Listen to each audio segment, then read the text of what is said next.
to me, again, it's drink bourbon. I don't care. I don't care how you like it. Drink it. I think Jim he says it best. It's your bourbon, your way. You know, once it's in your hand, it's your bourbon. You do what you want with it. If you bought it, that's your bourbon. And that's the same. I've had people tell me, "Are you going to put something in that?" I'm like, hey, it's my bourbon. Mm-hmm. Yeah. I'm going to drink it the way I want it. I'll pour you a glass and you drink it the way you want it. Or you want a little of this ale 8 in there? Yeah.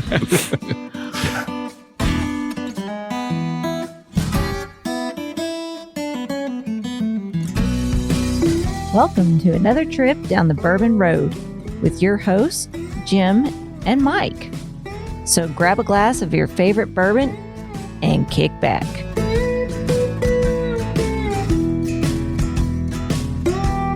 We would like to thank Tommy and Gwen Mitchell from Logheads Home Center for supporting this episode of the Bourbon Road.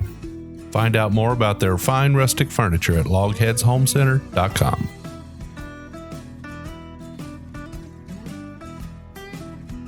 We were all saddened this past week by the news of Peter Lofton's passing. Peter was the founding member and chairman of the Bardstown Bourbon Company. It was his bold vision that led to the creation of the first Napa-style destination on the Bourbon Trail. Following his death, the company's CEO, Mark Erwin, announced his commitment to carry out the mission he was originally given in his honor. Our thoughts and prayers go out to the family, as well as the Bardstown Bourbon Company team for their loss. Peter Lofton was a great man, and he will be missed. In this episode, we interview Mark Erwin, Chief Executive Officer of the Bardstown Bourbon Company, as well as Dan Callaway, the company's Assistant Vice President of Customer Relations. We recorded this interview at the Bottle and Bond Kitchen and Bar at the Bardstown Bourbon Company just days before Peter's death. Please understand the timing as we talk about the company's chairman with admiration and respect in the present tense. Let's get on to the show.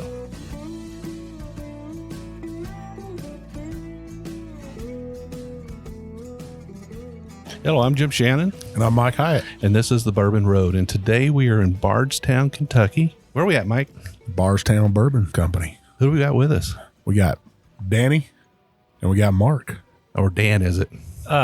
Either one is good with me. Big Dan. Big Dan. I'll go with Big Dan. So, Dan and Mark, welcome to the show. It's good to have you guys here. Thank you very much. And we would like to get straight to the first drink if we could. Fantastic. Yeah, I brought a great one for us today. This is our Fusion Series number 2. So this is the second release in the series.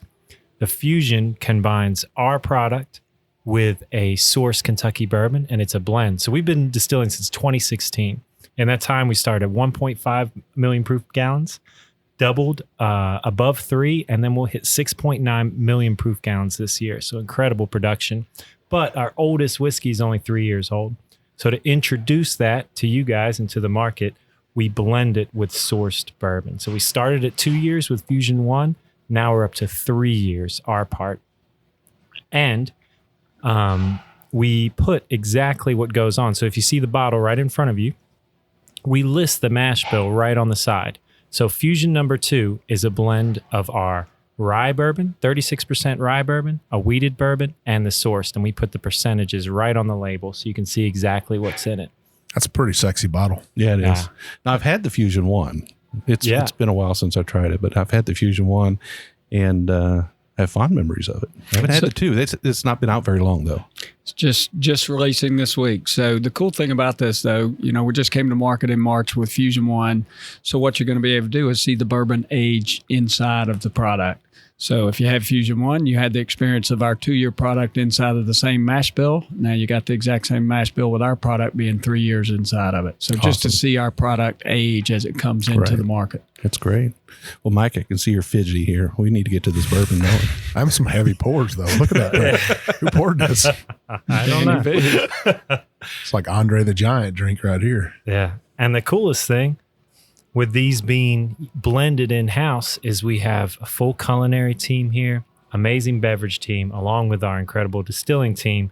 We all work together on these products. We have different blending options. We work as a team to develop the best possible blend. So when you guys are panel tasting these bourbons as you're blending them, you've got the whole team involved. Exactly. Wow. There's no master blender. It's representatives from from the beverage, the culinary, and the distilling all working together. So it's that team aspect. Absolutely.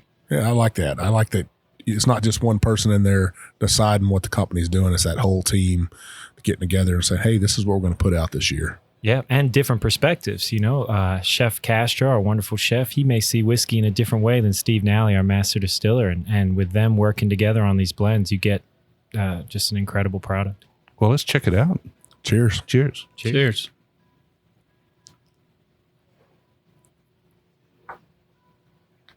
Well, I really like the nose on that. Yeah, you get a lot of complexity. So it's got, a 3-year-old wheated bourbon and a rye bourbon distilled here, blended with the age. So that fusion, you get all kinds of new notes, the bright young whiskey with the aged 12-year-old bourbon. So a nice complex nose. And it kind of equally presents itself as sweet on the front and a little bit fiery on the back right at the same time. But it's not overly peppery, I don't think. No, we were going for balance. That was the word we kept coming back to, is balance with this one. I guess I get the oak in there, and I get that floral taste. That floral scent I'm getting too out of it. Yeah, you get the soft fruit coming from the wheat, with the spice coming from the rye, and then you get all that oak and age from the 12 years, all kinds of notes in there. That's a great blend. Yeah, it's really good. I get a little bit of raisin and plum too. Yeah. Cool.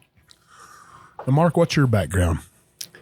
So I got a bit of different story from most in the industry here. I'm actually 26 years in the U.S. Army, straight out of college. Got out in September of 10 and tried to take my experience in our special operations world into the commercial market and try to figure out how to transition those experiences that we had. And so my focus was helping commercial entities operate in challenging environments. That's basically what I did for a number of years. And somewhere along the way, a friend of mine was asked to be a board member here at Bardstown Bourbon Company. And to my luck, he asked me about the bourbon because he didn't know a lot about bourbon, but he knew I liked bourbon. So I got to look at what was going on here at Bardstown Bourbon Company. And through that, I was fortunate enough to invest. And I bought 50 barrels here at Bardstown Bourbon Company. Started learning about the people, the great business that they have here. And you guys can see it today and you'll feel it. You don't come in here without noticing the vibe and the energy that's in this place, and it makes you want to be around it. So fortunately, I wound up a year and a half later coming on the board. And then when a transition was made, I got the call and took about an hour discussion with my wife about a big life change, and there we came. I'm fortunate enough to be the CEO of Bardstown Bourbon Company and try to grow this thing to the next level. What I ran into is a incredibly high-performing team, a business that's firing on all cylinders, and the challenge to try to take this to the next level and do a couple things. We've got multiple businesses going on here, but I'll tell you a little bit about the history of it if you'd like to hear kind of how this thing started. So our chairman, Pete Lofton, invested in bourbon in 2011. He bought a bunch of bourbon, actually MGP, Indiana bourbon, and he saw that being a really healthy investment for him. And he tried to go back in and invest more heavily, and he couldn't find more bourbon. So he decided to go at it on his own. Came here to Kentucky. He made his first hire was our now master distiller, Steve Nally. And together they brought in my predecessor to grow this business. And out of a cornfield that still is partially still sitting out front there, this thing grew here in Bardstown into one of the most successful businesses, and something that, frankly, the whole town of Bardstown is proud that it sits here. I told you I left the military in 2010. 26 years in the military, the best thing about it is the team environment you get in everything that you do. In the 9 years since, I haven't been on that kind of team until I walked in here. And this is the kind of place where you're proud to come to work every day. You see the energy in the people that are here, and you can tell very clearly that everybody's proud to be on this team and excited about where the company's going. So it is a good place to hang out. So it feels good. Feels good to be part of a team like that. there's a lot of people who say they're the luckiest guy out there. I'll tell you, I've been lucky a lot of times in my life, and this is definitely high on that list of good luck for me. So good luck for my family. This has been one of the most exciting things that's happened to me lately, and to be a part of this team. We just celebrated Veterans Day. We've got 10 vets here. We've got just amazing people from every different type of background coming into the bourbon world here. Dan should tell you a little bit about his background. He's not the typical bourbon guy either, but it's the collective that frankly brings the power and the energy here that you can see every day when you're here at work.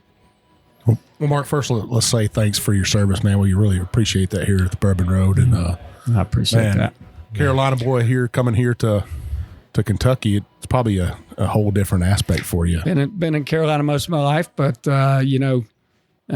people talk about the same way here as they do in Carolina. Yeah. And the weather's similar. You just get it a couple days here early than you did in North Carolina. So it's a big life change for us just because of the timing of it, but it's a perfect life change for us right now. That's awesome. So we're excited about being here, part of Bardstown Bourbon Company. This company has amazing opportunity in front of it, and we're excited to be a part of it.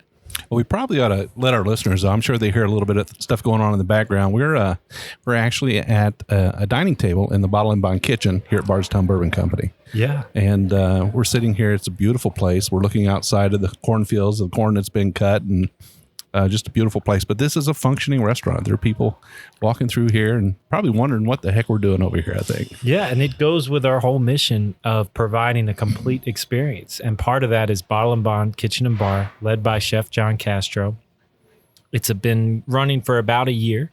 Full service, lunch, dinner, incredible whiskey menu, over 400 vintage spirits all the way back to 1892, curated by Fred Minnick. Awesome cocktail program. It's really just a place where you can come and enjoy bourbon and just be a part of this community of Bardstown. It's an incredible restaurant. Now, Danny, you have a special name, right? Everybody calls you Danny Bardstown. Danny Bardstown, yeah. Yeah. So tell us something about you, man. Yeah. Let's hear your story. Like Mark said, I came into the bourbon industry from a unique angle. I was bounced around a lot and was in Louisiana. I have a classical music background, so I was playing in the orchestra in New Orleans. Did that for about 8 years, and then met a girl in China. I used to do music tours over in China. We met over there, and she lived in Louisville. And they say, Kentucky girls don't want to leave Kentucky, and that was the case. So I was commuting. I'd finish the concert Saturday night, drive through the night, get here in Kentucky, then get back for rehearsal on Tuesday. And it was working for me, but it wasn't working for her. So now that's what is that, an 11-hour drive? Yeah, 10. Well, it depends if you hit traffic. If you do it well, you can do it in 10 Oh and a my half. goodness. But All for a girl. All for a girl. And, best decision I made was to move up to Kentucky and I was always into cocktails and wine, had that background, and really got deep into wine and the restaurant industry, ran a restaurant called Decca in Louisville, and then through some connections, heard about Bardstown Bourbon Company, came down, saw what was happening here. When I came down, this room we're sitting in was just an empty, cavernous room, and we built this restaurant and bar and created the first of its kind, this Napa Valley experience in a distillery. It's only recently that you could pour by the drink at a distillery. So this is a very new concept, but it's an incredible way to experience bourbon. Absolutely. And the building's super modern, right? Yeah, and that goes with our whole thing. You see a ton of glass that goes with our transparency and openness and the whole theme of celebration and meals and dining and really enjoying this spirit. And the modern nature of everything we do. Dan mentioned the way we select our blends. It's the same way with everything we're doing. It's a modern approach. We honor the tradition of making bourbon, but we push innovation in everything we do. And that whole modern piece you can see displayed here in everything you see. So, real proud of this place. Again, it sticks out a bit in Bardstown in the cornfield, and I think people love it, and they're real proud that it's sitting here. Mark, we always talk about the bourbon culture on the Bourbon Road, and being in the military, I'm sure you had your first drink of bourbon at some point. When was that?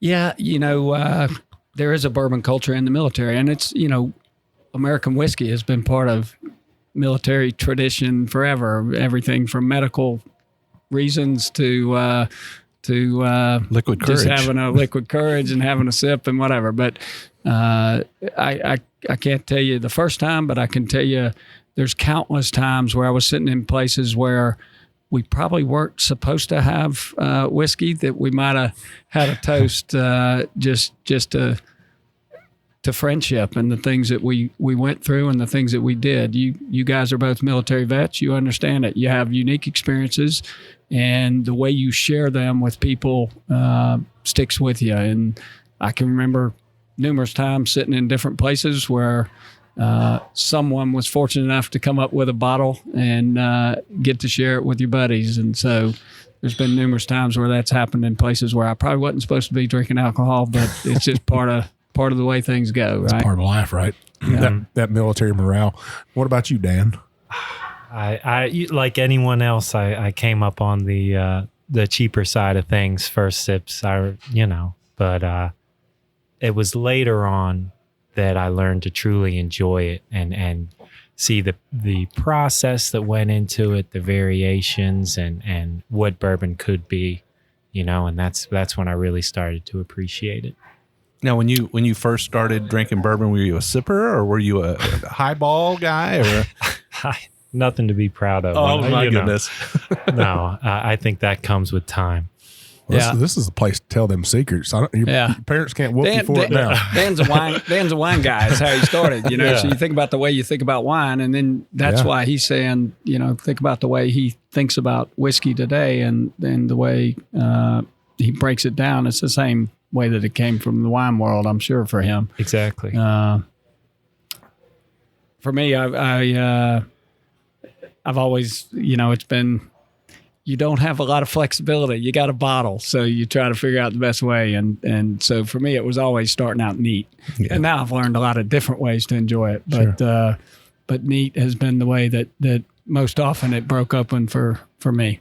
I think both me and Jim are that same way as neat. We like a good cocktail, an old fashioned or a Manhattan here or there. But, probably almost any day in front of a fire, I'm going to have a neat bourbon. The one thing that I've learned here, and this is as I see more and more and learn more and more about the whiskey world, what I love is seeing everybody enjoys it their own way. I love being with my master distiller, Steve Nally. Everybody tells you how you got to drink bourbon this way or that way, and he puts a few drops of water in it, or he puts a few drops of ice in our fusion. And he loves it that way. So to me, again, it's drink bourbon. I don't care. I don't care how you like it. Drink it. I think Jim he says it best. It's your bourbon, your way. Once it's in your hand, it's your bourbon. You do what you want with it. If you bought it, that's your bourbon. And that's the same. I've had people tell me, "Are you going to put something in that?" I'm like, hey, it's my bourbon. Mm-hmm. Yeah. I'm going to drink it the way I want it. I'll pour you a glass and you drink it the way you want it. Or you want a little of this Ale-8 in there? Yeah. So this is the Fusion number 2. So Fusion 1 released about a year ago. Yep. Actually less than a year ago. Yeah. March of this year. Okay. It sold so quickly, we kind of had to speed up and, So this is not necessarily a timed release. This is a release that's going to happen based on need, necessity. And I shouldn't say it was always in the plan to release Fusion 2. Yeah.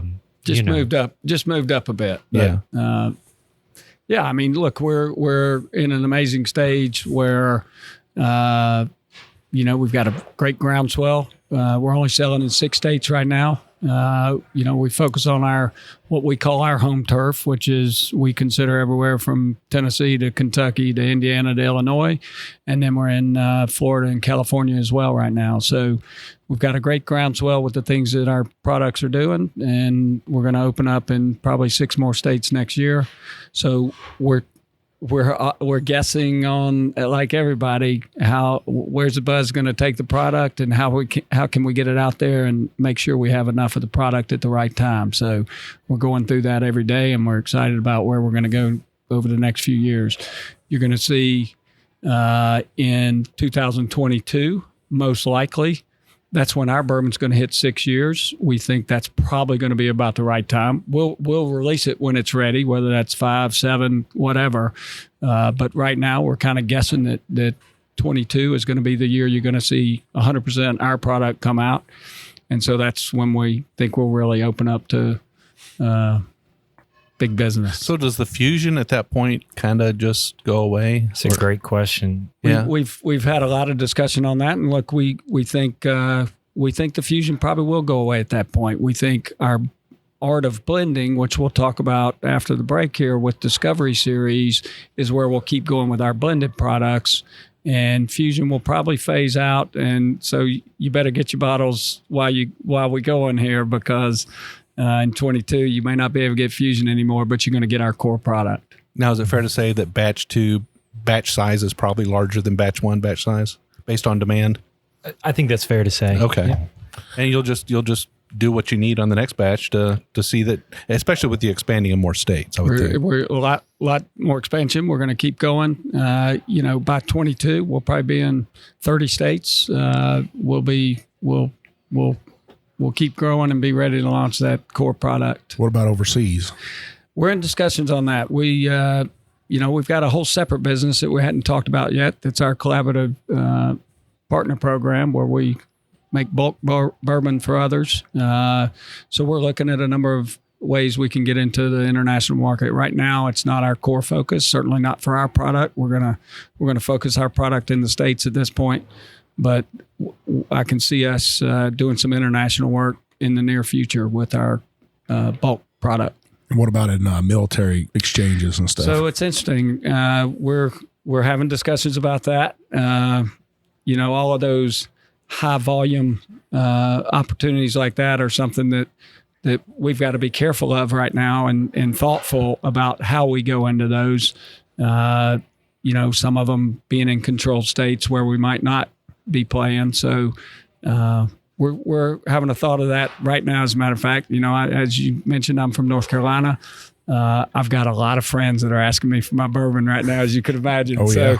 I'd rather sell it to some of them. Yeah, sure. So we're looking at all kinds of ways to get in there. But yeah, the Class 6 stores are definitely a place I want to see our bourbon.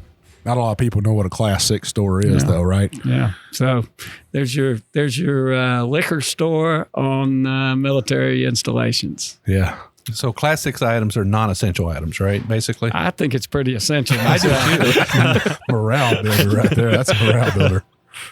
Usually right after payday, you can see that Class 6 store. It'll be, you better get in there and get your stuff because it'll be sold out. And it's interesting. The military's they live on cash a lot, right? Yeah. And it's an interesting market. They sell high-end products in the military installations for sure. There's definitely a market there for folks who want great products. It's not, a lot of people think the military is just going for, low-priced stuff. That's not the case. They have a taste for good products just like everybody else, and I've seen some very expensive products going out of Class 6 stores over the years. Yeah. Now, sitting behind us here, this room in here, and I think people, when they walk in here, they would be almost shocked to see some of the products, not only in here, but at your bar too, that you don't only just sell Bardstown Bourbon Company bourbon. Yeah. So look, we talked about the transparency piece. Really, the three things we talk about are, remaining this modern approach to everything we do. We talk about the transparency from our label to the way we run our distributor, or the way we run our distillery, to the guest experience that you'll see. Everything about our place is transparent. And then finally, it's the collaborative nature in everything that we do. We've got, I think it's 28 partners now that we actually make bourbon for them. Some of those come in and, give us a mash bill and say, this is what we want you to make. Others, it's even more custom, where we together with them help develop their mash bill and come up with their product. So we're proud that our partners that we have a collaborative business with, make their bourbon, and then we're proud to sell it in our gift shop. So it's interesting to see, because some of these great partners we have, like Jefferson's, High West, Kentucky Owl, Bellmead, a number of folks here, they like bringing their folks here to see their distillery. They see this as their distillery. We love that. I mean, you know, the partnership we have with those folks who don't want to go build their own distillery, they love the fact that they can come here, get their full service, and then, you know, see their products sell off of our shelves. We love it. They sell their products elsewhere, but they love seeing it here as well, as they bring their clients into their distillery. And the full service bar, you know, nobody else does that, right? The thing we like is that you can come in here and get what you like. You know, we certainly sell our products. We want you to buy our products. That's why we got a retail shop sitting here. And we love Bardstown Bourbon. But we want people to have an experience here and feel welcome and get what they want out of it as well. So we're real proud of that. Now, when distilleries are coming here, I mean, you're going to have a mix of non-distilling producers, I assume, that are contracting with you, and as well as distilling producers who are just ramping up their operation, right? We do a little bit of both, and we do some capacity for other folks. So if a guy is starting a distillery and he has an idea of the mash bill he wants to make, he can contract you guys to start off right away making that, working with him to develop that mash bill. As he builds out his distillery and puts in his equipment and all of that stuff. And then he can begin by selling what you're producing for him. And then at some point transition to his own equipment. Absolutely. Is that kind of a model that happens a lot? Or? Absolutely. I mean, if you think about it, that's what we did. We bought other bourbon and you know, as we were building our distillery and as we were growing our product. Look, the good thing about this business, they sold out the first 25,000 barrels before the distillery was even completed. So great partnership to get that going. As Dan mentioned, within the first year, doubled in size, went to 50,000 barrels. And then the following year, increased capacity to do almost 120,000 barrels. So the growth of that in that business of all these collaborative partners has been, frankly, where most bourbon companies, you got to sell gin, or you got to sell vodka, or you got to go raise capital. We've been in the fortunate spot of not having to do that. We've got a great successful business going on with our partners, allowing us the time to release our bourbon to the market in the right time frame that we think we ought to be releasing it, not having to come out with a product before it's ready. Right. Bottom line. That's awesome. Well, I think we'd like to get into a lot of that, a little more detail in the second half. Why don't we go ahead and continue drinking on our glass here, and then we'll come back after the break and we'll try something else from you guys. Sound good? Great, cheers. Guys. All right, cheers.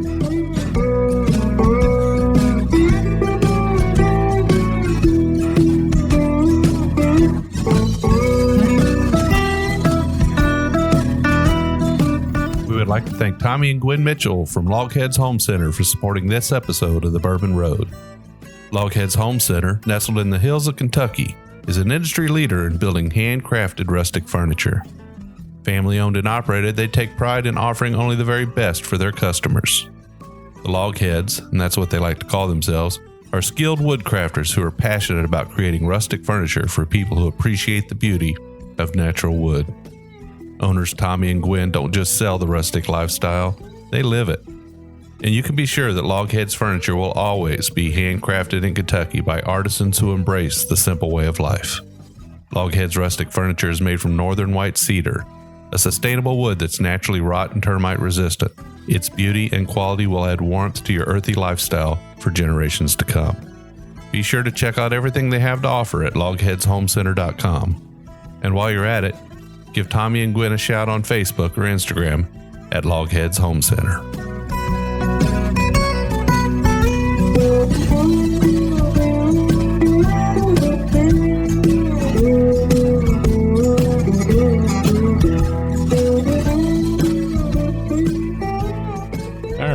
back. And Dan, what do you have for us for our second pour? I'm excited about this one. This is our Discovery series, release number 2. So Discovery celebrates the art of blending, something we're very high on. Often in the bourbon community in the past, it's been about the highest number. You know, is this a 15 year? Is this an 18 year? And we're taking the approach that you would with champagne or often you'll see it in other countries doing whiskey, but not so much in bourbon. And it's taking different flavor profiles, different components at different ages, and putting them together using the same teams we talked about before, the same process, and finding a blend that's better than the individual parts. And we're really excited about this Discovery number 2. 3 different bourbons went into this. The highest being a 14-year, and then it's got some 12-year, and it's got some 10-year in there. Okay, so at each of those age points, it brings something different to the table. Absolutely, and not only that, they're different bourbons as well. So they're different mash bills, different flavor profiles.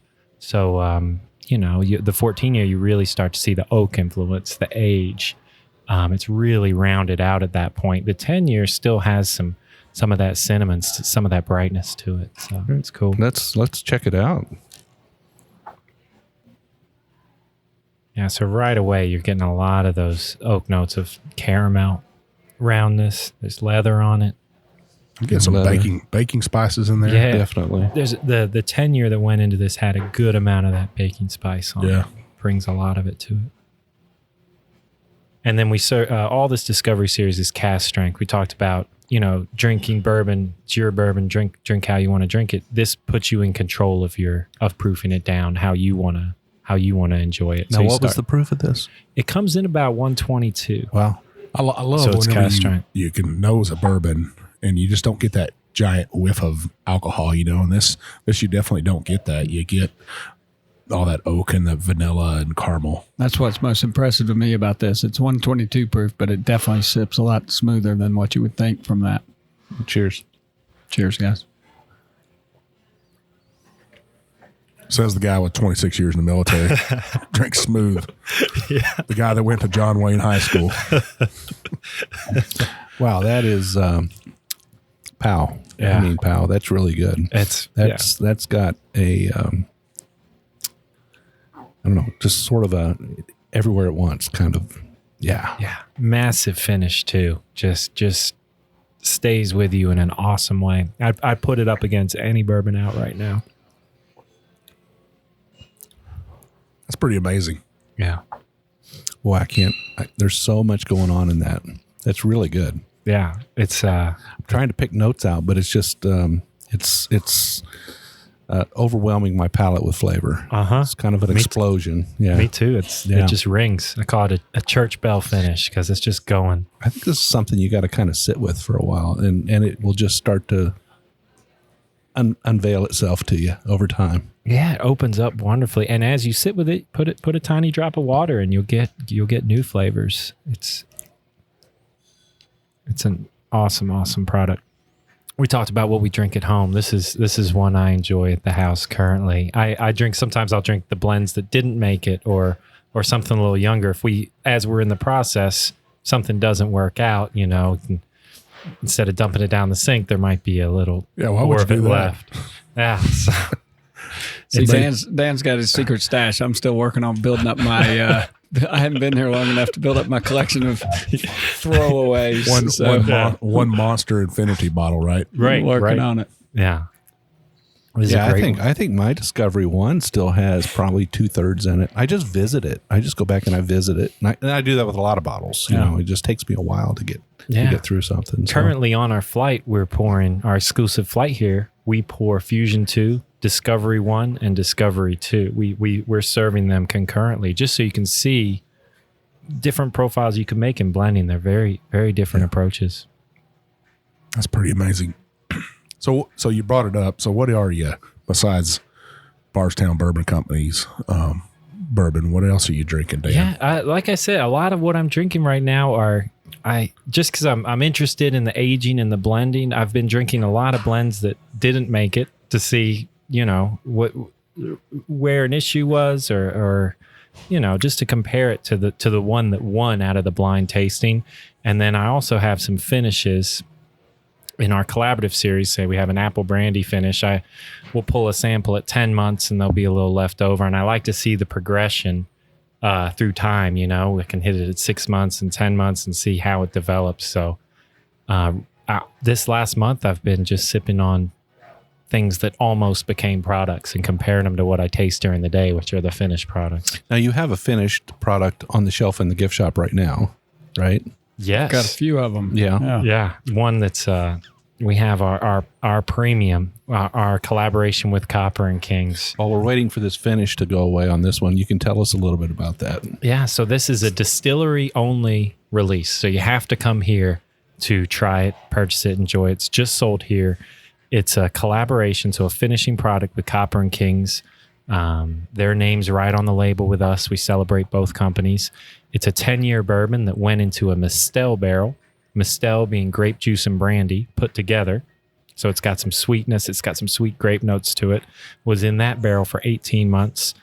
Took it out. So it was a used Mistel barrel. 10-year bourbon went into that barrel, aged for 18 months. Then we took that product and put it into New American Oak for an additional, I think it hit 19 months, and it picked up all this smoke and complexity. So it's a triple barreled product. And think about the commitment there. I mean, most folks, when they're finishing products, are doing 6 months. Our products are 19 months in barrels. And what's been cool for me to see is it's really an assessment of when it's ready. It's not about a timeline of when we're trying to take it to market. It's an assessment of when that's ready. I think it's interesting, that whole process of, is it 16, 17, 18, 19 months on this one. I love that. We're doing it when it's ready, not when we're trying to sell something. So you're not rushing nothing out there. Yeah. I think we've hit on something with that, with these long finishes. When you compare our wine finishes, anything we're doing on the Goodwood honey ale finish, that length of time really lets it interact. And I think we've landed on something really strong there. Yeah, so this is, without a doubt, one of the better bourbons I've ever had. There's no doubt. It's amazing. It is really good. Thanks. It's amazing. And this also just came out, I believe last week was the official release. So we're I might excited. have to take home a bottle of that, man. I'll tell you what. And this one, like the Fusion series, is something that you release from time to time as needed to fill the market. So when your shelves are dry out there, you're probably thinking about the next batch, right? The discovery is going to be something we're going to keep doing, right? Again, that's our art of blending. We're real proud of that, and it's something that, we're always looking for, just blending a great bourbon. So we will continue having a discovery series in the future. We like it. We like the idea of doing it, and we're going to keep putting great products out there. So when we're driving down the Bluegrass Parkway here and we're passing by to get off the exit and stuff, I noticed a gigantic crane out there, and it looks like a new rick house is going up. And I'm sure there's all kinds of other projects you guys are fixing to do, being a young company. Can you take us through some of those? Sure. So you saw our 6th rick house going up. We've got 4 rick houses right now with about 24,000 barrels in them. We've got our 5th rick house is 58,000 barrels, and we're building our 6th rick house at 58,000 as well. We've got 3 more on the books. We'll probably wind up with 300,000 barrel capacity is what we're looking towards. We've got a lot of other people's barrels in our warehouses, and we don't have an exact timeline of when those barrels are going to be taken out. So it's that process of trying to sort out what's the right volume, how much do we need storage capacity, and we're continuing to think about that on a regular basis. So, eventually that's going to be more and more of our bourbon as we grow our brands. But we're excited about where that's going, and we've got 100 acres here. We're filling it up, and we're going to keep filling it up. But ultimately, the plan probably is about 300,000 barrel capacity here on site. How did that go from, I noticed it looks like a traditional rick house and not a warehouse. How did that decision making go with, hey, we're not going to go, because some companies are using climate controlled warehouses, but you guys have a traditional rickhouse out there. Absolutely. And we work with Busick Construction, who's just been an incredible partner for them. We've actually had a weekly construction meeting for 5 years, every week, meeting with them, sitting down, talking through our developments. It's almost like having our personal construction company in-house, although we know Busick, obviously works for tons of companies around, but they've been an amazing partnership that's literally enabled us to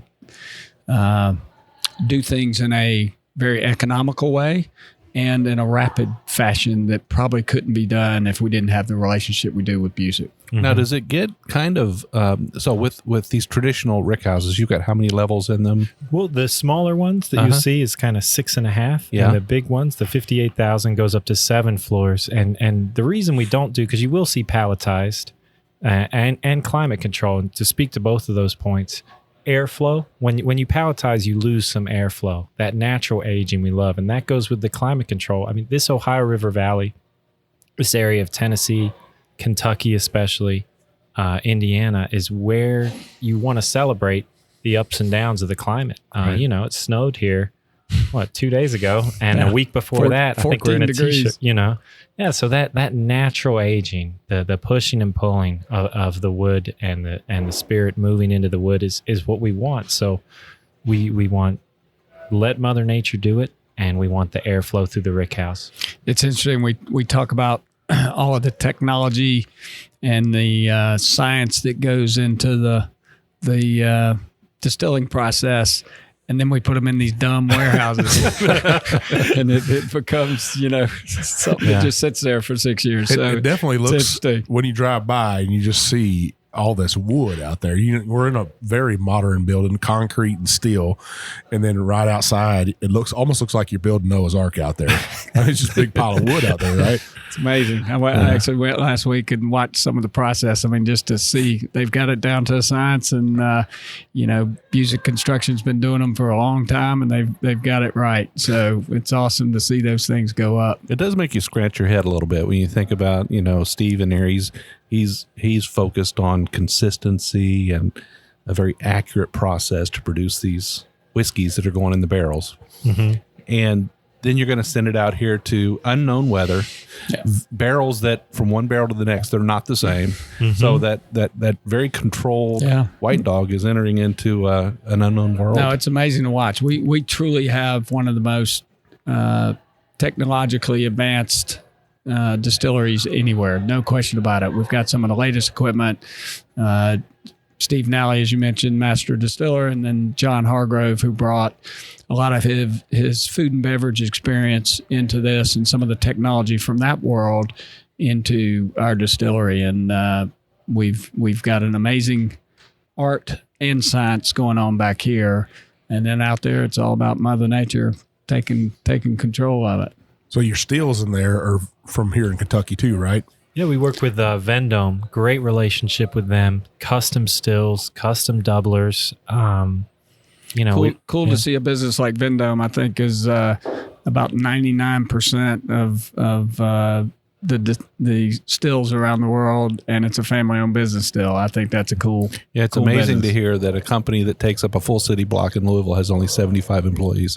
Just blows my mind. Yeah. And they're everywhere. I mean, they're everywhere. Everywhere. Yeah. We actually know the girl that she's the purchasing agent for Vendome. She was on as one of our guests. She's a veteran also, and so it's almost neat to see. Hey, we're actually drinking stuff that come out of the stills that she purchased the coppers. Yeah, for. she was very clear. She said all bourbon starts with me. That's awesome. That's great. Because I guess she's buying the copper. So There you go. We are looking at some science side of the warehouse. We're working with a company to try to figure out some way to look at it. We've got a futures barrel select program that we're working on, and trying to find a way that we can really display what goes on in the warehouse. So a real bourbon guy buys his barrel. Our bourbon's still 3 years old. So our program is a select program where with our team, you're picking a barrel and then it's going back in the warehouse, and you come back and taste it every year. And over time, you see where it goes, and together we select when the right time for that to come out.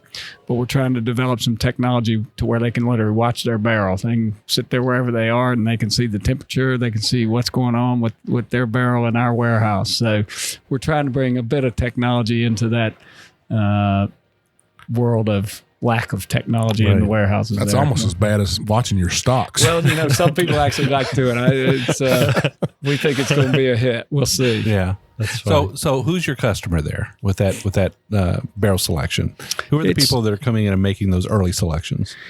We're making it a select program right now, right? We want it to be a select program. We want it to be for special people who really care about and understand what's going on with their product, and we're being kind of selective about how we go about that right now. Awesome. I tell you, this Discovery series it's really got my attention. I know. And you set your glass down for a little bit, and that finish just keeps going and going. It's great, but it draws you right back to that glass. Absolutely, it's really good.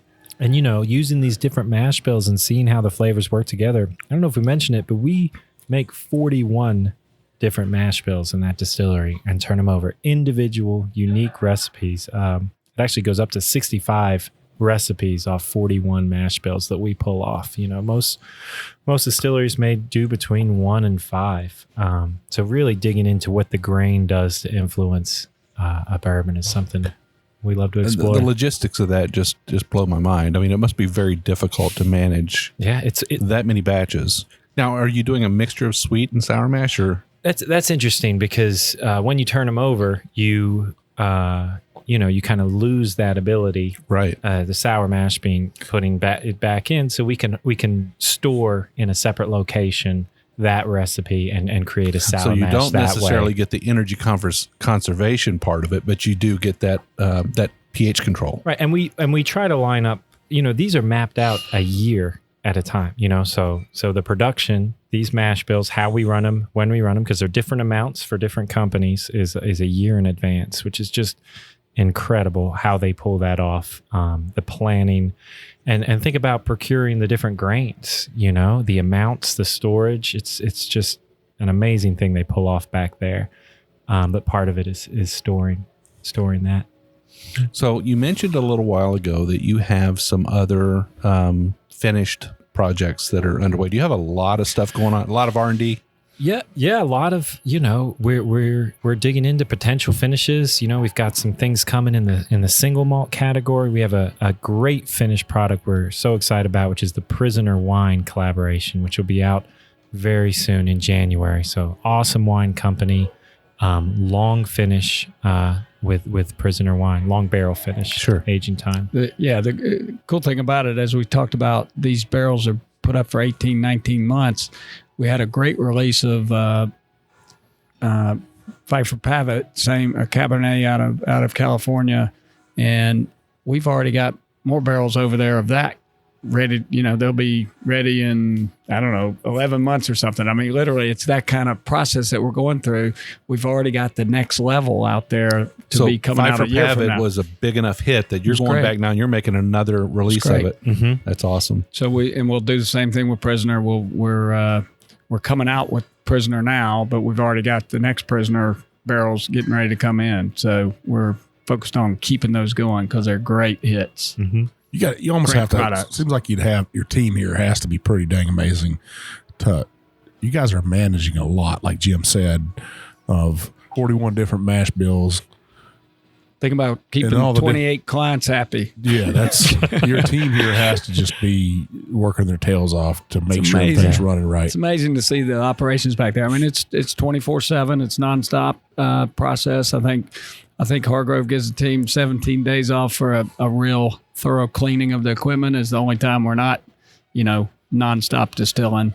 And even on those days, we've got fermenting going on. So it's an interesting process that goes on back there, and like you said, a real science. Computers play a big part as well, I would think. We've got some of, like I said, the latest technology. We brought in a new tool called Ignition into the process that helps see every single piece of everything going on, from the grain coming in, what's happening in the fermenters, the distilling process, every piece of it. They can see it, they can control it, whether they're on site or looking at it on their computer at home. So yeah. And speaking to that, our head distiller, Nick Smith, came over from Jim Beam. He's been here since the very beginning. We're just starting a tour with him. It's going to start running in December, where if you wanted to dig into this process, if you were really interested in how we pull that off, he's going to personally lead a tour through the distillery where you'll see each part of it and you can really dig into it and see it. Yeah, well, let's talk a little bit about your tours here. What can somebody comes in here off a tour bus, or they come off the highway and they walk in the door and say, I kind of want to tour this place. What can they expect? What are the options? Yeah, we've got some awesome packages. So the visitor's experience, which is adjacent to the restaurant, has been running for 2 months now. So we just started rolling. Our core tour, we call the main event, and you can view the information, sign up for these on our website, right online, bardstownbourbon.com.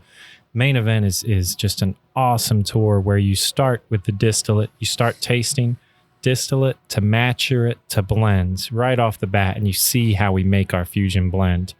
Then we talk about kind of what we do here. We dig into the education side. We got a really cool video that shows distillation. You see our facility. Then we take you out to our rick house where you can view the barrels and actually thieve right out of a barrel and taste our product aging. So your tours are allowing guests to thief out of a barrel. I believe we're the only place that does that. Yeah, that's right pretty now. awesome. Yeah, it's pretty amazing. And the site they do it. They literally are right there in our rick house.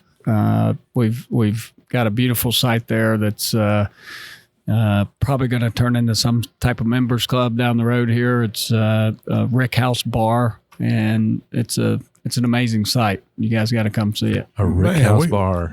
I'm ready. You could have started us off over there. How exclusive is that club? We're still deciding how exclusive. We'll see.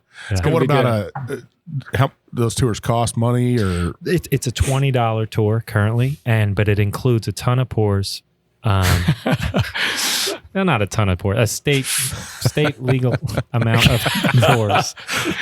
But they're very interesting, and we thieve right out of the barrel. Bring your designated driver. Yeah. any discounts for like military or anything? Of course, yes. Discounts for military, discounts for seniors. Awesome. All right. That's great. So you said you got 100 acres here, and you're going to try to fill it up. What else are we going to try to fill this place up with? We'll see. We're real excited about a bottling facility we're working on.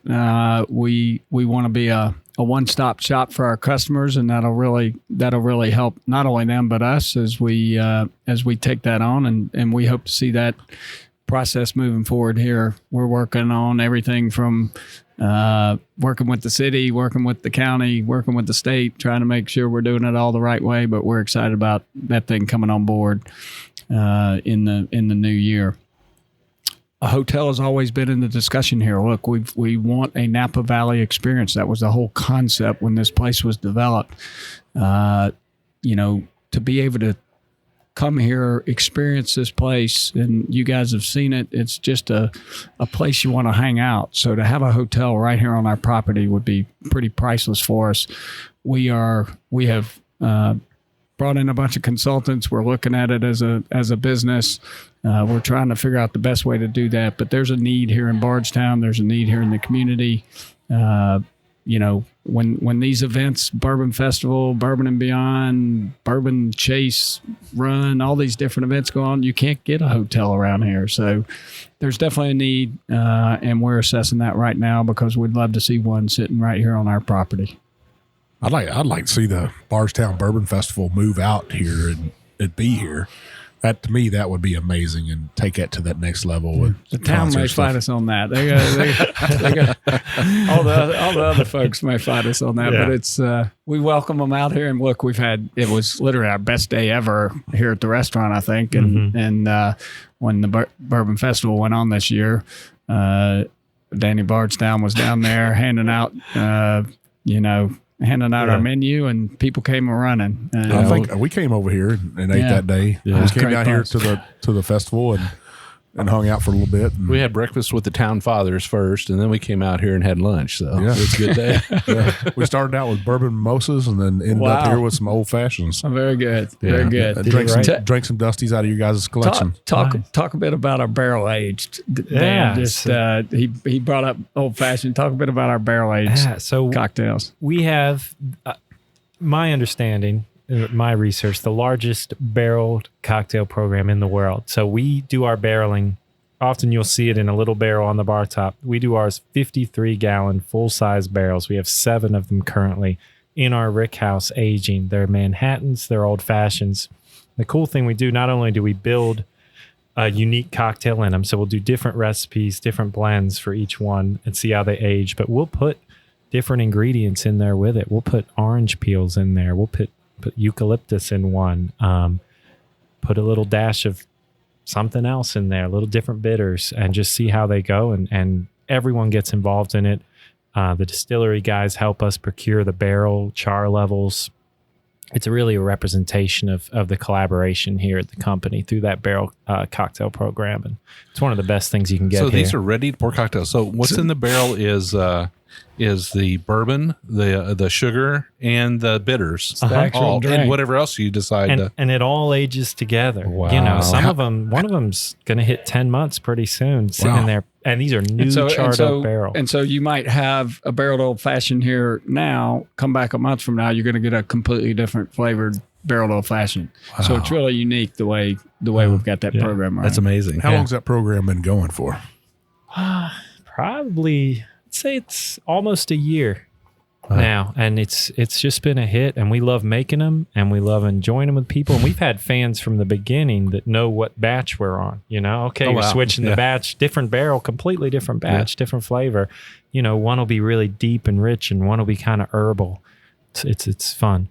I tell you what, that the day we came over here for the Bardstown Bourbon Festival, and I had one of those, and I was like, this is one of the best old fashions I ever had in my life. Yeah. And I've drank just a couple in my life. So well, today you'll get a different flavor. Absolutely. Cool.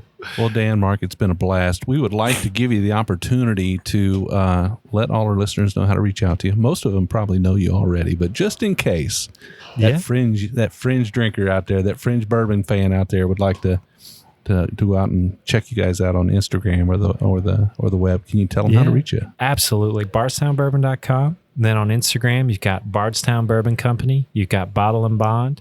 Got Danny Bardstown and Bardstown Bourbon Company CEO. And Bardstown Bourbon _ chairman. Yeah. Our chairman, Pete Lofton, is passionate about our business. He's a regular Instagrammer, and you can interact with him on a regular basis. And we can confirm that. He's a busy guy. He's a busy guy. He'll hit us up every once in a while. Show me another chairman that you can just, he messaged you right back. It's crazy. So we appreciate you guys coming. I mean, we're as you can see, we're extremely proud of this place. I mentioned to you the passion you can feel in every person you run into around here. For us, this is one of the most amazing places to be able to hang out. So we appreciate you guys coming and spending some time with us here. Well, thank you for your hospitality, and thank you for sharing your whiskey with us. Yeah, we appreciate you guys. Should be proud of what you built here and what you're providing to the community. Cheers. Thank you, guys. Cheers.